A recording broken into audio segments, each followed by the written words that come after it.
Michigan football's 2-week recruiting heater finally cools down after the July 4th weekend, plus Buckeyes are having a meltdown on Twitter. What else is new? We'll talk about that and a little bit of fallout from the Calvin Russel situation here in just a second. First, before I do, thank you again so much for 1,500 subscribers. That is absolutely amazing. If you haven't done so already, go ahead and click the like button and subscribe.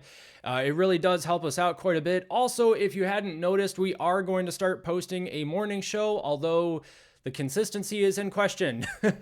Not sure how often we're going to post a morning show, but we're looking for at least, hopefully once every day, but at least a couple times weekly. But we've both got full-time jobs, so if we miss a day, we miss a day. You never know. Whatever. In any case, thank you again so much for 1,500 subscribers. Wanted to quickly dive into the Calvin Russel situation because there are a couple of details that were left a little fuzzy from the last video. We didn't have as much information back then. We have more now, and I will just preface this by saying it doesn't matter in the long run that he's going to Syracuse. Michigan's wide receiver room right now is fine. I mean, it's not great for 2025. It will be much better for 2026 with the level of talent they're bringing in. And I shouldn't even say it's going to be much better because I think the guys that they have now are good. I think that they can be developed, and I think that this offense will surprise some people. But that being said, they are bringing in a couple of 4-star wide receivers and a very promising 3-star receiver. I shouldn't even say promising, like they can be developed. So it's not like Calvin Russel choosing to go to Syracuse over Michigan is really that much of a heartbreaker in the long run. It was definitely still shocking at the time, and some of the details that came out about it, maybe Michigan actually dodged a bullet. So this from Tom Gorski: Michigan football's pursuit of 5-star pass catcher ends in stunning surprise. And what else is surprising, perhaps even stunningly so, is the lack of grammar, or spell check, I should say, from Yahoo Sports. Guys, I think you can afford Grammarly. This from Tom Gorski. He says, 5-star receiver Calvin Russel has made his decision, and it's a stunner. The elite wideout is headed to Syracuse to play for Fran Brown and the Orange. The biggest shocker: Russell passed on both Oregon and Michigan to commit to Syracuse, making him the highest-rated recruit in Syracuse Orange program history. Wow. All right. For months, the Wolverines were seen as the favorite to land the nation's number 3 overall wide receiver, but an NIL disagreement appears to have changed everything. And that was one of the details that we were a little fuzzy on last video. Was it an NIL dispute? What was it about Syracuse that made Calvin Russel change his mind? And I do want to say change his mind because according to this article, it does sound like he had a verbal commitment to Michigan and then pulled out of it at the last second. Was it literally at the 11th hour, like a lot of people are speculating, or was it something that had developed over a couple of days? There was that one tweet that I had showed, I should have pulled it back up for this, that had said that a lot of people, this particular, I don't know if he's a reporter or if he's just an insider. I shouldn't say just an insider, but he is connected with people in Schembechler Hall at Michigan. And he did say that people in Schembechler Hall were genuinely shocked by the news. They thought that he was a Michigan commitment until he wasn't. And that kind of led people to believe that maybe the reason, because he was about 45 minutes late to his own commitment party, was it because the report was that he was stuck in traffic. That was the report given to Sam Webb. Is that true? Was he actually stuck in traffic, or was he on the phone with Syracuse? We don't really know. But it does appear that an NIL disagreement appears to be what changed with Calvin Russell's recruitment to Michigan, and that's why he backed out. So according to On3 Sports, Russell backed out of his verbal commitment to Michigan after the program reportedly chose not to honor a previously discussed $4.2 million NIL package for his 3rd and 4th years. That wording is a little interesting to me. For his 3rd and 4th years, does that mean that he doesn't get anything for the 1st and 2nd year? And maybe that's just ignorance on my part. I'm not entirely sure how this contract would have worked out, but it does sound like Syracuse was able to offer him more. Instead, he locked in a new deal with Syracuse, 3 years, for $4.3 million. So it is the $4.3 million figure That was rumored back in the last video. We said that that was a rumor. It does sound like that is what he can be, or what he can expect to get at Syracuse. He has already signed a deal with Adidas as well on top of that. So no doubt he is going to get paid. Russell's move is a massive win for Fran Brown and Syracuse, and a tough loss for the Wolverines, who might have simply run out of financial flexibility. Michigan has already committed $10 million over 4 years to the number one overall recruit, Bryce Underwood, earlier this offseason. And that is a possibility. It is questionable whether or not Michigan should be giving that much money to a true freshman quarterback. Now, if you think about what Bryce Underwood can be for Michigan, if he is the generational quarterback that Michigan thinks he is, that's program changing. Now, one could argue that J.J. McCarthy was already kind of program changing, because they proved that they could win a national title using Jim Harbaugh's, offense and defensive schemes. And they did do that. And that was great for Michigan. But now Sharon Moores, he's a young guy. He's bringing in a young staff, apart from Wink Martindale. But Wink Martindale's really good at what he does, so who cares? They are looking to modernize this offense, and Bryce Underwood represents the opportunity to modernize it, but he also represents an opportunity to beat out some narratives, and those narratives being that Michigan doesn't really care about the passing game. And I heard from Chris Ballas today. He did an interview with On3, I think it was. And actually, I think this interview took place a while ago, and I just caught it today, where Chris Ballas said that Chip Lindsey is kind of a run-first offensive coordinator. And I don't know that that's necessarily true. From what I've heard is that he's pretty solid with a 50-50 sort of situation. Now, you can bet with Sharon Moore being the head coach that the run game's not just going to go by the wayside. But what can Chip Lindsey do with the passing game to make sure that defenses respect both out of Michigan? And then how does that change the narrative where recruits are looking at Michigan saying, well, you guys never throw the ball, so why should I go there? As a wide receiver, as a quarterback, why should I go there?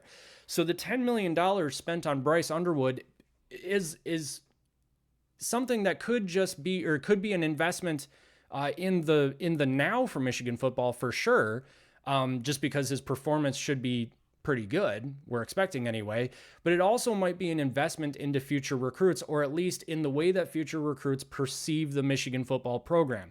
If they're perceived as a program that has modernized, this is a program that will teach you the modern game of football and get you into the NFL, then I think you might start seeing a lot more wide receivers and quarterbacks take notice of that. So I think the $10 million in that regard is fairly well spent.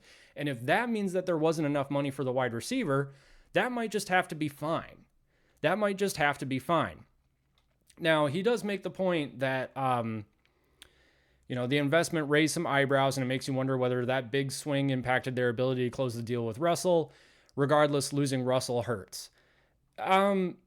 Sure, from a number standpoint, it hurts Michigan. I don't necessarily think that it actually hurts Michigan that much. And I kind of said this in the last video. I'll go through a couple of comments here.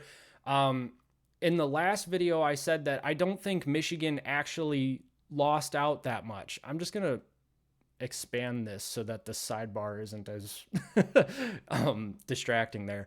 But I don't think Michigan actually lost that much in not getting Calvin Russell. And honestly, the reason is because his attitude kind of feels a little off. So he had his commitment party at a nightclub, which already, is a nightclub inherently, bad or indicative of anything? No. Are the things that happened at nightclubs generally not great? Yeah. But that being said, it's correlation, not causation, right? Or correlation doesn't equal causation. But that doesn't mean that we can't have some concerns. And that's exactly what A2 Fan 71 here says. If he lied to Michigan about coming and then did this, maybe Michigan dodged a bullet with this kid. Being an hour late to your own commit party and then claiming it was due to traffic at 9 p.m. is wild. What a clown show, LOL. JN262 says it was a complete clown show. Rush hour traffic at 9 p.m. Yeah, so, that's what Sam Webb reported, was that he was stuck in traffic. And you do have to wonder, I think I don't know where his commitment party was. I feel like it was Florida. But if he was in a big city, it doesn't matter if it's 9 o'clock at night or if it's, 5 o'clock in the afternoon, the traffic's gonna be terrible. So maybe, maybe. I think the only time that I've ever seen, like, the biggest city that I go to on a regular basis is Chicago. And obviously that's not the biggest city, but it's a decently sized one. And I think the only time I ever don't see a backup on like the Mag Mile or Michigan, I think it's Michigan, is one of those main drags, is at like 2 o'clock in the morning when I'm up in my hotel room and everything's just dead, right? So I go there for business on occasion. So I don't know. Maybe the traffic thing is legit. Maybe it is. Maybe it isn't. Dad just wants to have fun. I love it. That's a great name. He says, hardly a setback. Already have 3 good receivers in this class. We rarely bring in 4. Our last 5-star receiver didn't do much for us. Michigan doesn't thrive off 5-star receivers. So he's right, but you could argue that's because Michigan doesn't normally bring in 5-star receivers. And when they do bring in 5-star receivers, they don't know how to use them. And they don't know how to use them because Michigan is predominantly a run-first team. I mean, if you think about like Donovan Peoples-Jones, he was a great wide receiver. And off the top of my head, I can't remember if he's a 5-star or not, but he's the one that I'm thinking of. Was he, did he put up numbers anywhere close to your average Ohio State wide receiver? No. And that's because Michigan doesn't throw the ball, or didn't. And I think that's the narrative that we're trying to change here. And so if the question is, did Calvin Russel set us back from being able to overcome that narrative? I think the answer is no. And so in the long term, I don't think that losing out on Calvin Russell is really that big of a deal. I'm at 12 minutes. I'll grab a couple more comments here. Antoine Johnson, 5371. Antoine, you're awesome. Stay awesome, man. We good. Go get a high-end linebacker. Good luck to that young man. Yeah, I love it. I mean, it would be awesome to see Michigan's class bring in some more defensive talent, especially in the secondary. But yeah, I mean, good luck to him. I hope he has a great career at Syracuse.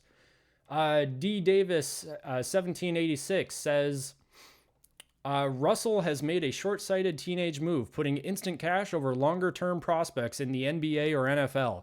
Development at an NFL factory and emerging basketball powerhouse like Michigan would reap more rewards over time. I'll respond to that first part first. So I agree. I think I actually do agree with this for the most part. I think that Calvin Russell, I mean, Syracuse puts NFL players, or puts players in the NFL. I mean, not as much as Michigan, but they do put players in the NFL. I mean, and frankly, I think Calvin Russell is probably one of those talents that at Syracuse, he could really have the spotlight on him. And so I don't see how he doesn't go to the NFL unless he has like a colossal meltdown. That being said, I have no idea how good a basketball player he is. And I don't know how often players play the 2 major sports like that, but that sounds insane to me. Syracuse puts puts players into the NBA for sure, so I could understand that, but so does Michigan. So it's kind of like I said on my last video that I think honestly Calvin Russell could have just flipped a coin between Syracuse and Michigan and done fine at either one. Finally, like others have said, anyone who's over an hour late for their own commitment ceremony, more like a rave party, shows zero respect for their future fans and is the selfish opposite of a team over me Michigan man. He did U of M a favor by showing his true character, and as any leader knows, character matters. Yes. So if what we think happened with Calvin Russell being an hour late to his own commitment party, and then, his commitment party looked a lot like a rave. I mean, honestly, I'm a fan of loud music. I like concerts. I like that kind of atmosphere. Does it mean that I'm, a jerk? I really hope not. Obviously, I'm 30 now, so you're not going to catch me at a nightclub. Yeah, no, probably not. But does that necessarily mean that he's inherently a jerk because he had his commitment party at a nightclub and, maybe the nightclub was the only place they could get to host an event that big? I don't know. I don't know how big it was. I didn't watch most of the video. I just watched where he committed, and yeah, I mean, it's correlation, not causation again, but either way, all the best of luck in the future, Mr. Russell. Go Blue. Yeah, I think that really all we can do is just wish him luck. He should have a good career at Syracuse if he stays there for all 3 years. And I do want to say that I think it's hilarious that we are we are basically saying that he's essentially guaranteed to go pro after his junior year. Like, he's not going to be there for that 4th year. And yeah, I mean, I think that's probably it for the Calvin Russell situation. I did want to touch on really quick, like I said at the front, Ohio State fans having a meltdown on X. I'm poking fun for sure. They're not actually having a meltdown, but I thought this was kind of funny. Official Ohio State DG says, it's a great day to remind everyone in just 30 days, Ohio State won twice as many playoff games as the history of Michigan football. These are just the facts. Yeah, I mean, that is a fact. I don't want to have to be the one to remind you that the only reason you got into the playoffs was because it was expanded. If we went back to the 4-team playoff, which I think it should have stayed there, one of the worst Michigan teams since the Brady Hoke era would have ended your season. Just like that. So, you're welcome. Really, I mean, it sounded Jeremiah Smith. The defensive back who caught that, Jack Sawyer. I think they both seem like good guys for the most part. You know, Jack Sawyer seems like a really good guy. They both said that the loss to Michigan really got them going for the playoffs. So, you're welcome. Really, you're welcome. If you haven't clicked like or subscribe yet, what are you doing? It's free. Just do it. And it does mean a lot to us. It does really help us out. Really appreciate everybody coming and hanging out with us. Just a quick note that we do have a live stream 8:30 p.m. on Wednesday evenings. We are going live this Wednesday. So come join us then. Come join us in the chat. We love to hang out. We love talking some football. And yeah, hopefully we'll see you there. And we will catch you in the next video.